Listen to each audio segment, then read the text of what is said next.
નમસ્કાર મિત્રો, અમારી આ ચેનલમાં તમારું સ્વાગત છે। રંગોળાના બાળકનું અકસ્માતે મરણ થતાં શ્રી મોરારી બાપુ દ્વારા સહાય શ્રદ્ધાંજલિ સંવેદના સાથે ₹15,000 અર્પણ કર્યા હતા।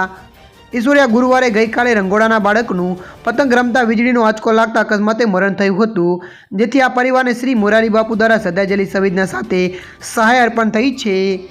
ઉમરા તાલુકાના રંગોળા ગામના 12 વર્ષીય બાળક પારસ મકવાણાનું પતંગની ચકાવવાની રમતમાં ઓચિતા વીજળીનો તાર આવી જતાં આંચકો લાગતા અકસ્માતે કરુણ મરણ થયું હતું। આ ઘટનાથી શ્રી મોરારી બાપુએ શ્રદ્ધાંજલિ પાઠવી અને સંવેદના સાથે ₹15,000 સહાય કરતા શ્રી ચિત્રકૂટ ધામ તલજ ગાજડા દ્વારા સહાય અર્પણ કરવામાં આવી છે। છેલ્લા થોડા દિવસો દરમિયાન દેશ અને વિદેશના અકસ્માત અને કુદરતી આપદાની અનેક દુઃખદ ઘટનાઓ બનવા પામી છે। ગઈકાલે સુરત અને બારડોલી વચ્ચે એક કારને ભયંકર અકસ્માત નડતા એક જ પરિવારના 6 લોકોના મૃત્યુ થયા હતા।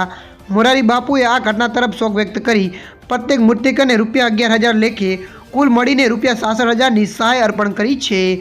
ત્યારે મિત્રો, હાલ માટે આટલું। મળીશું નવી અપડેટ સાથે। જો વિડીયો તમને પસંદ આવે, લાઇક, શેર અને સબસ્ક્રાઈબ કરી નાખજો।